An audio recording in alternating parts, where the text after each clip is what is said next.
Oke guys, welcome back to Crypto Indonesia bersama gua Toshi, di mana kita akan membahas segala sesuatu yang berhubungan dengan cryptocurrencies dan blockchain.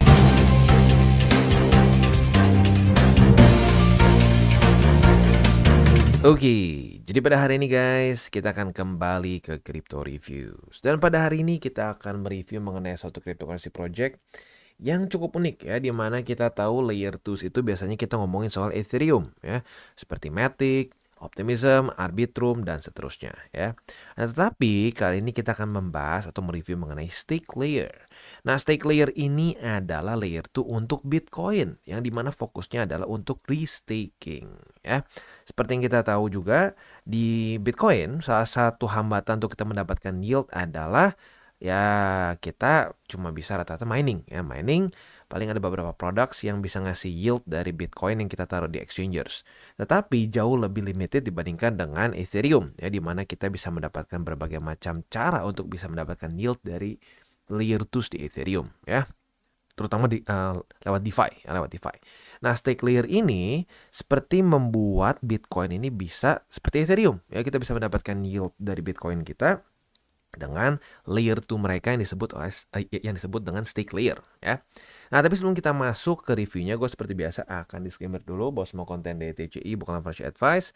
Ini semua bentuknya adalah edukasi ya. Oke, udah beres. Sekarang kita langsung masuk aja ke reviewnya.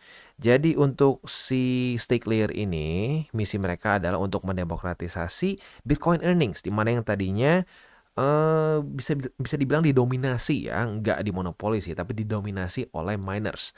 Nah, kita tahu untuk jadi Bitcoin miner itu cukup sulit ya. Kita harus punya mining rig, kita harus ngerti teknisnya, dan modalnya pun cenderung tidak sedikit. Zaman dulu mungkin sedikit ya, di 2016 mungkin nggak terlalu gede. Tapi sekarang besar ya, karena kalau kita nanggung malah ujung-ujungnya cuma buang-buang duit di mining rig yang nggak mumpuni gitu ya. Nah, di sini dengan si stake layer ini mereka ingin membuat orang-orang biasa gitu ya bisa mendapatkan yield dari Bitcoin mereka. Seperti di sini ya, kita bisa men-stake. Jadi kayak kesannya kita bisa staking Bitcoin di layer 2 begitu ya. Kalau buat yang lebih intermediate-nya adalah ini kita bisa mengethereumkan Bitcoin begitu, dimana Bitcoin cenderung dibilang boyot dan seterusnya, hanya bisa di hold saja, tidak bisa dipakai untuk DeFi dan seterusnya. Dengan project seperti stake layer ini, Bitcoin bisa juga mendapatkan mendapatkan DeFi ya, atau DeFi space yang mirip seperti Ethereum gitu. Nah, selanjutnya kenapa stake layer? Karena stake layer ini very inovatif dalam restaking mechanism mereka, di mana kita bisa maximize our Bitcoin earnings dengan unique restaking teknologi mereka ya. Dan selain di situ juga ya, si L2 dari stake layer ini EVM compatible ya. Jadi ini membuat dia lebih luas lagi gitu, karena menggunakan programming language yang sama seperti Ethereum ya. Dan juga secara security-nya ini unmatched ya, di mana mereka menggunakan state of the art security measure ya, dan juga membuat kita tentunya lebih tenang ya. Dan juga user friendly, ini yang penting ya. Wah, aman dan lain-lain, tapi nggak user friendly, ujung-ujungnya orang pada nggak pakai juga. Dan transparent, di mana di sini prosesnya semua kita bisa lihat secara blockchain, tidak ada hidden fees, no surprises ya. Nah, di sini ada juga Bitcoin mirror mechanism, di mana akan ada liquidity pools ya, mirip seperti DeFi yang kita bisa rasakan di Ethereum ecosystem ya, ada lending platform dan seterusnya.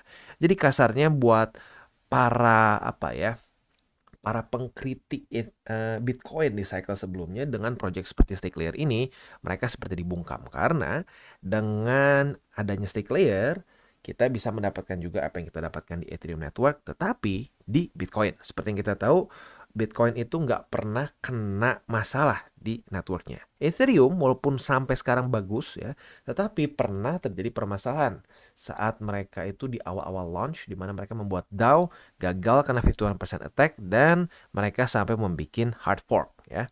Nah, makanya ada Ethereum Classic gitu. Nah, di sini Bitcoin nggak pernah kejadian. Jadi itu bisa menjadi satu hal yang menarik juga begitu ya. Nah, ini si staking architecture-nya ya, lu bisa lihat secara detailnya. Intinya kita bisa deposit Bitcoin dengan berbagai macam cara di sini ya. Ada Bitcoin Vault Staking dari Ethereum, ada WBTC, ETH, USDT dan seterusnya. Ada Yield Strategy Manager. Intinya dari berbagai macam DeFi ya, kita bisa mendapatkan yield, dan nanti akan kita bisa earn BTC yield Ya, jadi kerasanya kayak kita nge-staking Bitcoin aja, as simple as that. Dan mereka juga ini sudah diaudit oleh OXGuard, CoinSalt, dan juga Solid Proof gitu ya. Dan yang gue suka juga dan menunjukkan bahwa Stay Clear ini memang serius dalam menggarap projectnya adalah mereka ini ada bug bounty ya.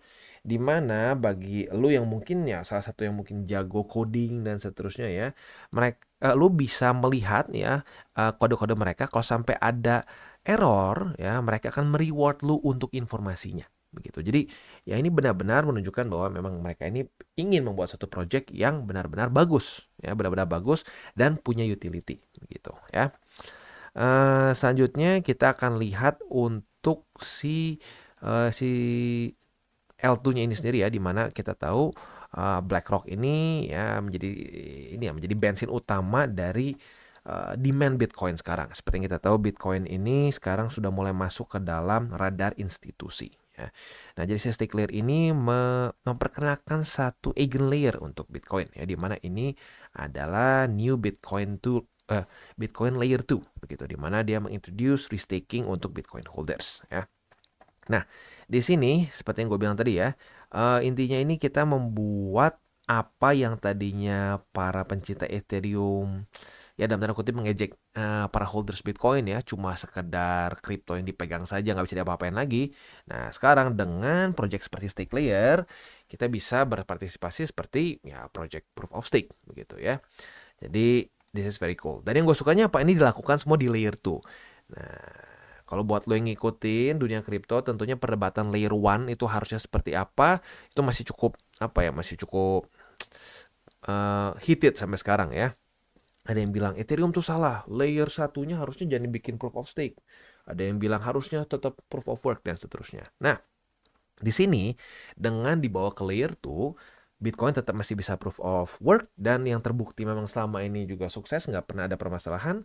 Nah, semua untuk DeFi-nya dimasukkan ke layer 2. Gua lebih setuju dengan cara ini sebenarnya ya, dibandingkan dengan dimasukkan ke layer 1. Nah, kalau di layer 1 seringkali ya seperti yang kita bisa lihat Bitcoin Cash, Bitcoin SV, Diamond semua ya berantakan. Kenapa? Karena mereka mess with the layer 1. Nah, dengan dia bikin layer 2 ini nggak merusak, nggak mengoprek sama sekali layer 1 dari Bitcoin. Nah, jadi tidak mengkompromise the winning formula yang sudah dimiliki oleh Bitcoin gitu ya. That's really cool menurut gua.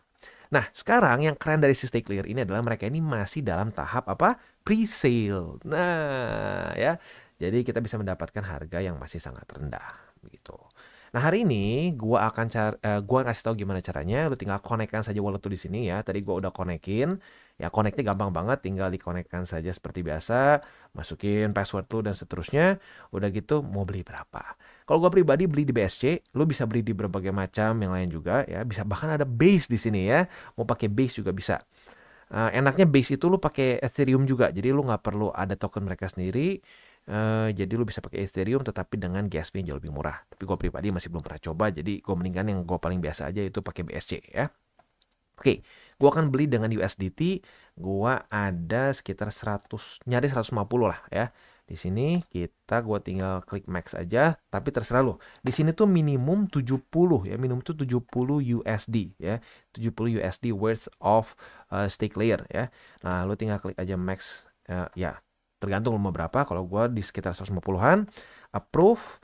Dan jangan lupa ya, kalau lo mau pakai BSC ya berarti harus ada harus ada BNB-nya. Kalau pakai Ethereum harus ada Ethereum-nya ya. Tadi gue nyaris lupa ya. Gua udah kehabisan BNB di MetaMask. Kita tinggal klik next, kita approve ya. Tinggal lu liatin si fee-nya oke atau enggak ya. Kalau mau lihat detailsnya boleh, tinggal approve saja. And as easy as that ya. Transaction initiated. Kita tunggu dulu beberapa detik ya. Oke, dan transaksinya sudah selesai ya. Kita bisa lihat di sini kita sudah beli 13.495 stake ya. Nah, jadi kurang lebih seperti itu dan setelah itu bisa earn 20% referral apabila lo sudah beli si Stake Layer ini ya. Jadi kurang lebih seperti itu gambarannya.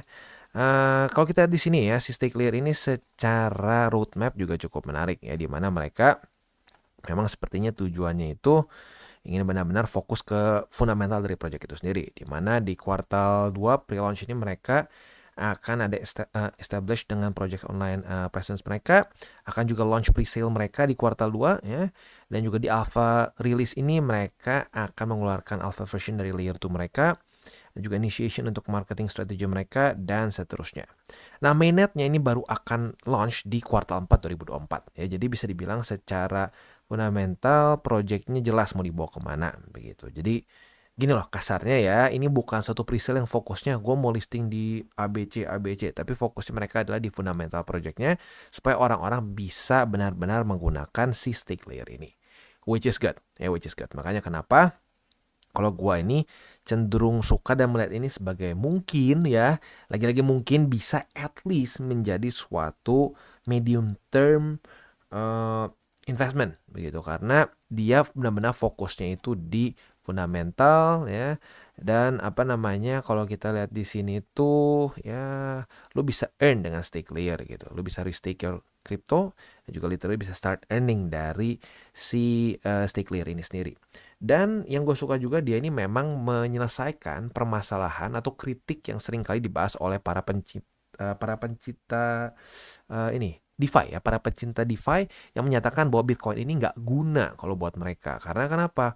Wah, nggak bisa dipakai buat DeFi, begini begitu, yield earningnya susah, bla bla bla. Ethereum ya, atau ya mereka melihat yang pesaing Ethereum seperti Cardano, Polkadot dan seterusnya ya. Nah, dengan mereka menggunakan layer 2 ini menurut gua menarik karena lagi-lagi buat yang terus ngikutin mengenai teknis dari blockchain gitu ya, perdebatan mengenai which one is better gitu ya. Nah, salah satu yang menjadi perdebatan panas ini adalah layer 1 sama layer 2. Kayak contohnya layer 1 ya, banyak orang yang ngerasa bahwa wah Solana tuh harusnya jangan di layer 1-nya dibikin cepetnya, karena ya lu lihat sendiri kadang-kadang macet ya. Solana tiba-tiba ngejam itu kayaknya udah 6 atau 7 kali seingat gua sepanjang masa ya. Nah, itu membuat artinya si networknya tidak terlalu stabil. Sementara Bitcoin very stable. Sampai sekarang belum pernah ada ceritanya Bitcoin network itu stop, berhenti begitu. Walaupun banyak yang bilang, oh tapi bolot, bla bla bla bla. Yes, layer 1. Layer 1 siapa yang suruh cepat? Kalau menurut gue sih, gue juga setuju. Layer 1 itu yang penting secure. Secure nggak pernah ada permasalahan. Dan itulah Bitcoin network. Layer 2-nya di mana kita boleh oprek-oprek nih. Wah, kita tinkering. Nah, tinggal kita pilih layer 2-nya apa yang paling cocok gitu loh. Kayak kita bisa pilih mungkin bisa Lightning Network atau jangan-jangan stake layer. Nah, lagi-lagi stake layer ini fokusnya di restaking. Di mana restaking ini ya membuat orang-orang yang tadinya bisa tidak berhasil mendapatkan yield karena memang mungkin secara teknis atau modal nggak bisa membuat Bitcoin mining rig gitu. Nah, mereka bisa mendapatkan yield dengan dengan menggunakan si stake layer ini sendiri gitu. Ya, jadi sekali lagi ini secara project cukup menarik. Dan ya sekali lagi juga yang gue suka adalah mereka ada bug bounty. Ini menunjukkan bahwa mereka ini memang minimal serius untuk menggarap secara fundamentalnya. Jadi nggak ngasal gitu. Karena ya kalau lihat sendiri project-project yang cenderung kalau mencari hype doang gitu ya.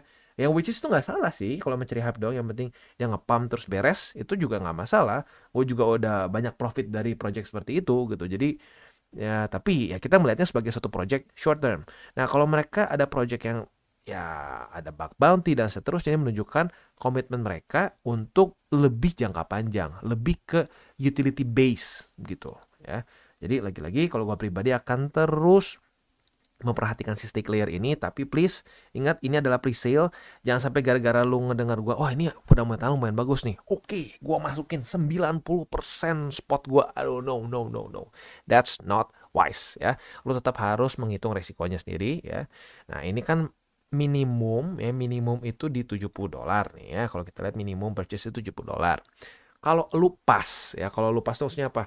Ini tuh nggak makan lebih dari 5% gitu ya. Ini nggak makan lebih dari 5% porto spot lu, ya monggo hajar aja gitu. Karena ya itu berarti secara risk reward ratio-nya not bad. Tapi jangan sampai misalkan porto lu gitu ya, ini $70 ini makan lebih dari 5%, nah itu lebih baik skip. Supaya apa? Supaya risk reward-nya tuh worth it gitu ya. Tapi intinya jangan sampai berlebihan ya. Walaupun ini ada potensi dan lebih menarik daripada pre-sale in general, tapi tetap harus jaga risiko ya. Nah, buat elu yang tertarik untuk menggunakan atau membeli stake layer bisa pertimbangkan untuk menggunakan link reflected di bawah. Dan kita akan terus update mengenai stake layer. Apakah ini bisa menjadi layer 2 dari Bitcoin yang fokus di staking yang paling besar nanti ya? Maybe. Karena secara fundamental menurut gue lagi-lagi cukup menarik. Dan buat kalian yang belum nonton DCWT atau Daily Charting with Toshi, bisa klik di sini, di mana kita akan daily chart your favorite cryptocurrencies. Dan buat lo yang mungkin masih bingung cara baca chart, candles, dan hal-hal mendasar lain, bisa juga klik di sini, ada tutorials with Toshi. Dan buat lo yang belum punya akun di berbagai macam exchanger, bisa cek link reflected di bawah. Dan jangan lupa juga untuk join Telegram group kita, di mana kita bisa ngobrol-ngobrol santai mengenai dunia cryptocurrency secara dua arah. So jangan lupa untuk like, subscribe, click the bell icon, and see you on the next video.